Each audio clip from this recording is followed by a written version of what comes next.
Hello guys, welcome to Toki Talkies and இன்னைக்கு வீடியோல என்ன பார்க்க போறீங்கன்னா டெய்லி லைஃப்ல நமக்கு என்னலாம் நடக்குது அப்படின்றத பார்க்க போறீங்க.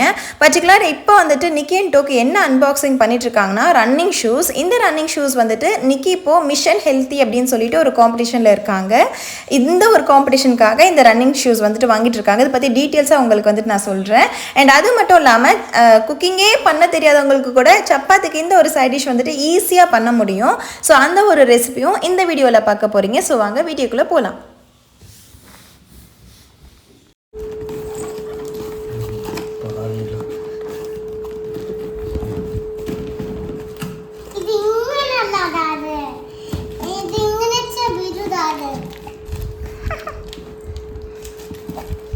നിന്റെ അച്ഛൻ്റെ ഡാഡാടാ വിളിക്കുന്നു. ആ ചിക്കു ചെക്കൻ എനിക്ക് അച്ഛനല്ലേ? കീറിയതൊക്കെ എടുക്ക്, കീറിയതൊക്കെ അവിടെ ഇതിനുള്ളിൽ ചിലപ്പോൾ റിട്ടേൺ അടിക്കുന്നുണ്ട്. ഓക്കെ ആകട്ടെ.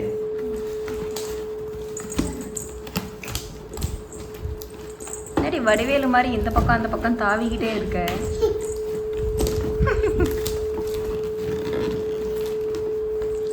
இதுவும் இதுவும் வச்சிருக்கா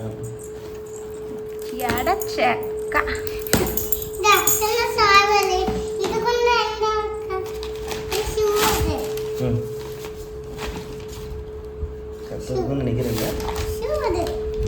என்னடா இதே கலர் தான் வாங்குறேன். இப்போ பார்த்தா ஜிம்மோட ஷூவும் இதே கலர் தான்.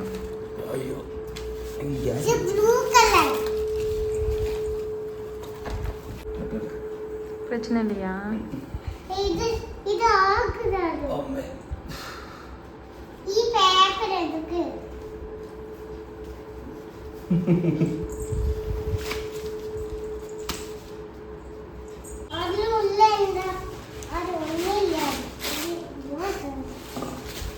மொட்டா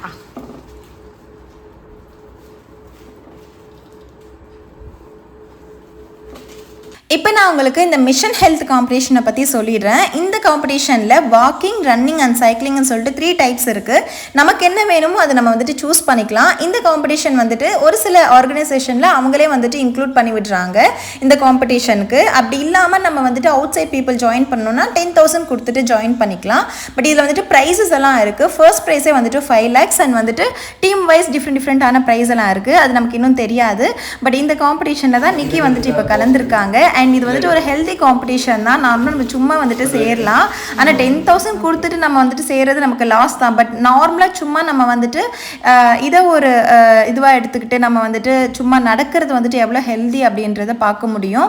அதனால நிக்கி வந்துட்டு நம்ம வின் பண்ணிடுவோம் அப்படின்றதுக்காகலாம் சேரல. ஜஸ்ட் வந்துட்டு இந்த ஒரு காம்படிஷனில் கலந்துக்கிட்டோன்னா ஒரு 4 மாதத்துக்கு வந்துட்டு சும்மா நல்ல வாக்கிங் பண்ணி கொஞ்சம் ஹெல்த்தியாக வந்துட்டு போக முடியும் அப்படின்ற ஒரு இதுக்காக தான் கலந்துட்டு இருக்காங்க.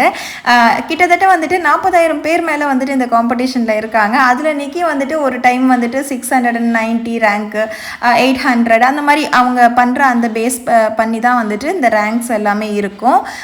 இப்படி தாங்க இந்த காம்படிஷன் இருக்குது. ஹெல்த்தியாக மெயின்டைன் பண்ணணும்னு நினைக்கிறவங்க அட்லீஸ்ட் பேஸாக நம்ம நல்ல ஹெல்த்தி ஃபுட்டை சாப்பிட்டுட்டு ஜஸ்ட் ஒரு வாக்கிங் மட்டுமாச்சும் பண்ணிக்கலாம். நம்ம ஹெல்தி வேலை போகிறதுக்கு ஜிம்முக்கு போக முடியாது, யோகா இதெல்லாம் இன்ட்ரெஸ்டே இல்லாதவங்க ஜஸ்ட் ஒரு 1 hour வந்துட்டு டெய்லி பேசிஸில் நீங்கள் வந்துட்டு வாக்கிங் பண்ணிக்கலாம். அண்ட் இதையும் நான் உங்களுக்கு கண்டிப்பாக ஷேர் பண்ணிடுறேன். இப்போ நிக்கி வந்துட்டு ஜாயின் பண்ணியிருக்கிறது 10,000 கொடுத்து கிடையாது. அவங்களோட ஆஃபீஸில் வந்துட்டு ஃப்ரீயாகவே வந்துட்டு அவங்க ஜாயின் பண்ணிக்கலாம். அந்த மாதிரி ஒரு சில ஆர்கனைசேஷனில் சப்போர்ட் பண்ண வைக்கிறாங்க. அப்படி தான் வந்துட்டு இப்போ நிக்கி ஜாயின் பண்ணியிருக்காங்க. இப்போ நம்ம சப்பாத்திக்கு ஈஸியாக பண்ணக்கூடிய ஒரு ரெசிபி வந்துட்டு பார்த்துடலாம். இந்த ரெசிபி பார்த்திங்கன்னா ஒருவேளை உங்களுக்கு வந்துட்டு போர் அடிக்குது, குக்கிங் பண்ணவே இன்ட்ரெஸ்ட் இல்லை, ஆனால் வீட்டுக்கு வந்துட்டு கண்டிப்பாக சமைச்சு கொடுத்தே ஆகணும், அதுவும் டேஸ்ட்டாக கொடுக்கணும் அப்படின்னா இதை நீங்கள் ட்ரை பண்ணலாம். இல்லை இந்த ஜிம்முக்கு போகிறாங்களாம் முட்டையை நிறைய எடுப்பாங்க. ஸோ ஒரே டைப் ஆஃப் முட்டையை வந்துட்டு நம்ம ஆம்லேட்டோ இல்லைன்னா வேக வச்சோ இல்லை அந்த மாதிரி கொடுக்காம இந்த மாதிரி ஒரு ரெசிபி வந்துட்டு பண்ணி கொடுத்தீங்க அப்படின்னா தோசைக்கோ இல்லை சப்பாத்திக்கோ அது கொஞ்சம் இன்ட்ரெஸ்ட்டாகவும் இருக்கும். ஸோ அதுதான் இப்போ நம்ம பார்க்க போகிறோம். அதுக்கு வந்து ஃபர்ஸ்ட்டு நான் வந்துட்டு வெங்காயம் கட் பண்ணிவிட்டு அதை மிக்சியில் போட்டு அரைச்சிக்கிறேன். ஸோ அது ரொம்ப சிம்பிள் ப்ராசஸ். இப்போ நம்ம வெங்காயம் பொடியாக கட் பண்ணி ஒரு ரெசிபி பண்ணுறதுக்கு பதிலாக இப்போ நம்ம என்ன பண்ண போகிறோம் அப்படின்னா ஜஸ்ட் வெங்காயம் தோல் மட்டும் உரிச்சிட்டு அதுக்கப்புறமா அதை மிக்சியில் போட்டு அரைச்சி எடுத்துக்க போகிறோம். ஸோ இந்த மாதிரி சிம்பிளாக ஈஸியாக பண்ணக்கூடிய ஒரு ரெசிபி தான் இது. அண்ட் அதுக்கப்புறம் வந்துட்டு இஞ்சி அண்ட் பூண்டு வந்துட்டு நான் கட் பண்ணி எடுத்துக்கிறேன். இதுவுமே நீங்கள் வந்துட்டு இஞ்சி பூண்டு பேஸ்ட் வச்சுருக்கீங்க அப்படின்னா பெட்டர், நீங்கள் அதை வந்துட்டு அப்படியே டைரெக்டாக எடுத்துகிட்டு யூஸ் பண்ணிக்கலாம். அண்ட் பச்சை மிளகா கட் பண்ணி போட்டுக்கிறேன். ஸோ பச்சை மிளகாவும் ஆப்ஷன் தான். நீங்கள் அந்தளவுக்கு சோம்பேறியாக இருக்கீங்க, பண்ணுறதுக்கே வந்துட்டு ஒரு ஐடியா இல்லாமல் இருக்கீங்க அப்படின்னா நீங்கள் பச்சை மிளகா கூட ஆட் பண்ண வேண்டிய அவசியம் கிடையாது. நெக்ஸ்ட்டு டொமேட்டோ அண்ட் எக்கு இவ்வளோ தாங்க. இதை வச்சு தான் நம்ம வந்துட்டு இந்த ரெசிபி குக் பண்ண போகிறோம். இதை நானே வந்துட்டு எனக்கு டயர்டாக இருக்கும்போது தான் ட்ரை பண்ணேன். வீட்டில் எல்லாருக்கும் பிடிச்சி போச்சு. அதனால் இப்போ இது கொஞ்சம் அடிக்கடி பண்ணிகிட்ருக்கேன். இப்போ நம்ம குக் பண்ண ஸ்டார்ட் பண்ணிடலாம். இப்போ நான் புதுசாக வாங்கின இண்டஸ் வேலியில் தான் வந்துட்டு இப்போ குக் பண்ணிகிட்ருக்கேன். சீரியஸாகவே எனக்கு இந்த கடாய் ரொம்பவே பிடிச்சிருக்குங்க. வித் லிட்டோட வந்திருக்கு, அதாவது மூடியோடு வந்திருக்கு. ஸோ எனக்கு வந்துட்டு நல்லாவே வந்துட்டு இது யூஸ்ஃபுல்லாக இருக்குது. அண்ட் ஒரு 3 to 2 ஸ்பூன்ஸ் ஆயில் வந்துட்டு நான் ஆட் பண்ணிக்கிட்டேன். அதோடு வந்துட்டு மிக்சட் ஹெர்ப்ஸ் எல்லாமே ஆட் பண்ணிக்கிட்டேன். லைக் மிக்சட் மசாலாஸ் தான், பட்டா அண்ட் வந்துட்டு லவங்கம் அண்ட் ஸ்டார், அதுக்கப்புறம் வந்துட்டு பெருஞ்சீரகம் இதெல்லாமே வந்துட்டு ஆட் பண்ணிக்கிட்டேன். அதுக்கப்புறம் ஈஸியாக தோல் மட்டும் உரிச்சிட்டு அதுக்கப்புறமா வந்துட்டு பேஸ்ட் பண்ணிக்கிட்டேன் வெங்காயம். ஸோ அது வந்துட்டு ஆட் பண்ணிக்கிட்டேன். அந்த வெங்காயம் ஓரளவுக்கு கலர் சேஞ்ச் ஆனதுக்கப்புறமா அந்த பச்சை வாசனை போனதுக்கு அப்புறமா நான் வந்துட்டு குட்டி குட்டியாக நறுக்கி வச்சுருந்த பூண்டை ஆட் பண்ணிக்கிட்டேன். இதை வந்துட்டு நீங்கள் பேஸ்ட் இஞ்சி பூண்டு பேஸ்ட் வச்சிங்கன்னா பெட்டர், நீங்கள் அதை ஆட் பண்ணிக்கோங்க. என்கிட்ட பேஸ்ட் இல்லாததுனால அப்படியே பெருசாக பூண்டு இஞ்சி போட்டால் நல்லா இருக்காது அப்படின்றதுனால குட்டி குட்டியாக ஃபைனாக வந்துட்டு கட் பண்ணி போட்டுக்கிட்டேன். அண்ட் அதுக்கப்புறமா பச்சை மிளகாவும் வந்துட்டு ஆட் பண்ணிக்கிட்டேன். இதுக்கு வந்துட்டு இங்கே பச்சை மிளகா ஆட் பண்ணுன்ற அவசியம் கிடையாது. நான் வந்துட்டு வீட்டில் மிளகா பொடி தீர்ந்து போச்சு, அப்போ கொஞ்சம் தான் இருந்துச்சு. அதனால காரத்துக்காக பச்சை மிளகா வந்துட்டு ஆட் பண்ணிக்கிட்டேன். அது எல்லாமே வந்துட்டு குக் பண்ணுற அந்த டைமில் நான் வந்துட்டு தக்காளியும் வந்துட்டு அரைச்சிட்டு ஊற்றிக்கிறேன். தக்காளி வந்துட்டு ஒரு 4 தக்காளி அந்த மாதிரி எடுத்து அரைச்சிக்கிட்டேன், பெரிய தக்காளி. ஸோ அதையுமே வந்துட்டு ஊற்றிக்க போகிறோம். ஃபஸ்ட்டு வந்துட்டு இந்த வெங்காயம்லாம் நல்லா குக் ஆனதுக்கப்புறமா இந்த தக்காளி வந்து நம்ம அரைச்சி ஊற்றிக்கிட்டோன்னா ரொம்ப சிம்பிளான ஒரு ரெசிபிங்க இது. டக்குன்னு முடிஞ்சிடும். அதாவது இருக்கிறதுலையே ரொம்ப கஷ்டமான ஒரு விஷயம் என்ன தெரியுமா, இந்த காய் வெட்டுறது தான். ஸோ காயை வெட்டி நம்ம வந்துட்டு குக்கிங் பண்ணும்போது நமக்கு நல்லா டைமும் எடுக்கும். அண்ட் நமக்கு வந்துட்டு குக்கிங் பண்ணுற அந்த மூடே இல்லைன்னு வச்சுக்கோங்களேன். சீரியஸாகவே ரொம்ப இரிட்டேஷனாக இருக்கும் அந்த டைமில் குக் பண்ணுறதுக்கு. அந்த மாதிரி டைமில் நீங்கள் டேஸ்டியாகவும் சாப்பிட்ணும் அப்படின்னா இந்த மாதிரி ஒரு ஈஸியான ரெசிபிஸ்லாம் வந்துட்டு நீங்கள் ட்ரை பண்ணிக்கலாம். இப்போ தக்காளியும் நல்ல பச்சை வாசனைலாம் போனதுக்கப்புறமா ஓரளவுக்கு நல்லா குக் ஆனதுக்கப்புறமா உப்பு அண்ட் வந்துட்டு மஞ்சத்தூள், மிளகாத்தூள் இது வந்துட்டு ஆட் பண்ணிக்கிறேன். வேணும்னா கடைசியாக பெப்பர் ஆட் பண்ணிக்கோங்க, இல்லைனா பெப்பர் வேண்டாம். இதுவே வந்துட்டு நல்ல டேஸ்ட்டாக இருக்கும். இப்போ நம்ம வந்துட்டு எக் இதில் எப்படி போட போகிறோன்னா பாயில் பண்ணி போட போகிறது கிடையாது.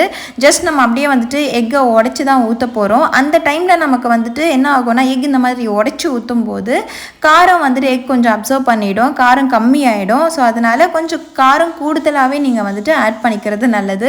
மிளகா பொடி ஆல்மோஸ்ட் ஆகிறதுனால நான் வந்துட்டு மிக்சட் மிளகா பொடி அண்ட் வந்துட்டு ரெட் சில்லி ரெண்டுமே வந்துட்டு ஆட் பண்ணிக்கிட்டேன். நீங்கள் ஏதாச்சும் ஒன்று வந்துட்டு ஆட் பண்ணிக்கலாம் குவான்டிட்டி பேஸ் பண்ணி. என்னோட செல்ஃப் எக்ஸ்பீரியன்ஸில் நான் உங்களுக்கு இன்னொரு விஷயம் ஷேர் பண்ணிக்கிறேன். இப்போ நார்மலாக நமக்கு வந்துட்டு ஒர்க் பண்ணுறதுக்கோ இல்லைனா குக்கிங் பண்ணும்போது சம்டைம்ஸ் நமக்கு வந்துட்டு இரிட்டேஷனாக இருக்கும், பண்ணணுமா அப்படின்ற மாதிரி இருக்கும், இல்லைனா அப்படியே வந்துட்டு உட்காந்துருவோம். ஸோ அந்த மாதிரி வந்துட்டு உங்களுக்கு இரிட்டேஷனோ இல்லை வந்துட்டு வேலை பண்ணுறதுக்கே உங்களுக்கு வந்துட்டு போர் அடிக்குது, வேலை பண்ண வேண்டாம் அப்படின்ற மாதிரிலாம் தோன்ற டைமில் இப்போ நான் யூஸ் பண்ணுற மாதிரி ப்ளூடூத் ஹெட்செட் வந்துட்டு வாங்கிக்கோங்க. வயர் இருந்துச்சுன்னா நமக்கு அதை கேரி பண்ணிகிட்டே வந்துட்டு யூஸ் பண்ண முடியாது. இந்த மாதிரி ப்ளூடூத் ஹெட்செட் வந்து நீங்கள் கனெக்ட் பண்ணிவிட்டு நீங்கள் வீடு பெருக்கிறது உடைக்கிறது அது எந்த ஒர்க் பண்ணுறதா இருந்தாலும் இல்லை குக்கிங் பண்ணுறதா இருந்தாலும் நீங்கள் வந்துட்டு யூடியூப்பில் ஏதாச்சும் ஒரு வீடியோ உங்களுக்கு பிடிச்ச வீடியோலாம் வந்துட்டு போட்டுட்டு நீங்கள் அப்படியே வேலையும் பார்த்துட்ருக்கலாம், அதையும் கேட்டுக்கிட்டே இருக்கலாம். ஸோ உங்களுக்கு வந்துட்டு ஒர்க் பண்ணுற அந்த ஒரு இதுவும் இருக்காது, அந்த ஒரு இரிட்டேஷனும் இருக்காது. அண்ட் வந்துட்டு உங்களுக்கு பிடிச்ச ஒரு விஷயத்தை வந்துட்டு இந்த ஒரு டைமில் நீங்கள் வந்துட்டு 2 in 1 நீங்கள் வந்துட்டு ஸ்பெண்ட் பண்ணுற மாதிரி இருக்கும். என்று எல்லாமே வந்துட்டு நல்லா குக் ஆகிடுச்சு. கடைசியாக நான் வந்துட்டு ஒரு 3 முட்டையை உடச்சி இதில் போட்டுக்கிறேன். நிக்கி வந்துட்டு கொஞ்சம் நல்லா முட்டை சாப்பிடுவாங்க ஜிம்முக்கு போகிறதுனால, அந்த ரீசனாலே நம்ம அதிகமாக முட்டை எடுக்கிறது. அந்த முட்டை உடச்சி ஊற்றினதுக்கப்புறமா நல்லா மிக்ஸ் பண்ணி விடணும். அப்போ தான் வந்துட்டு என்டையர் கொழம்புல வந்துட்டு நல்லா மிக்ஸ் ஆகும். இல்லை நீங்கள் போட்டு விட்டுட்டிங்கன்னா அது அப்படியே கொஞ்சம் ஆம்லேட் ஷேப்பில் அப்படியே ஃபுல்லாக இருக்கும். அது ஒரு கறி. பட் இது வந்துட்டு சப்பாத்தி தோசைக்கெலாம் இப்படி பண்ணால் தான் நல்லாயிருக்கும். அதுக்கப்புறம் கடைசியாக கொத்தமல்லி தூவிட்டு அதெல்லாம் முடிஞ்சிச்சுங்க.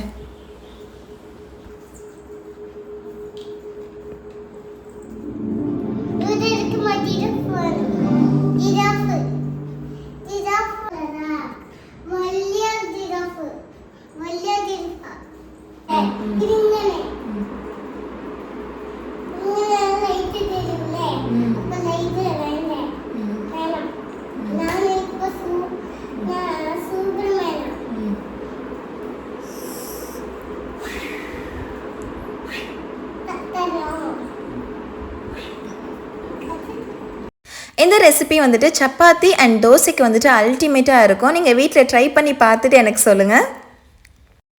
அண்ட் மார்னிங் எந்திரிச்சதுக்கப்புறமா நீங்கள் இந்த மாதிரி ஒர்க் பண்ணும்போதோ இல்லை குக் பண்ணும்போதோ ஏதாச்சும் ஒரு மோட்டிவேஷன் வீடியோ இந்த மாதிரி கேட்டு பாருங்கள். உங்களுக்கு அந்த டேவே அவ்வளோ சூப்பராக இருக்கும். ப்ரீவியஸாக நீங்கள் ஏதோ ஒரு விஷயத்தில் லேக்காக இருப்பீங்க, ஏதோ ஒரு கஷ்டத்தில் இருப்பீங்கன்னு வச்சுக்கோங்களேன். அது எல்லாமே உங்களுக்கு வந்துட்டு மறந்துட்டு திருப்பியும் நீங்கள் வந்துட்டு ரீஸ்டார்ட் பண்ணுறதுக்கு இந்த மாதிரி மோட்டிவேஷன் வீடியோலாம் கேட்கும்போது ரொம்பவே ஹெல்ப்ஃபுல்லாக இருக்கும். நான் அப்படி தான் எப்போவுமே வந்துட்டு ஸ்டார்ட் பண்ணிகிட்ருக்கேன். எப்பவும் போல உங்களோட ஒப்பீனியனை கமெண்ட்ஸ் மூலிமா தெரிவிச்சுக்கிட்டே இருங்க, சப்போர்ட் பண்ணிக்கிட்டே இருங்க. தேங்க்யூ, பாய் பாய்.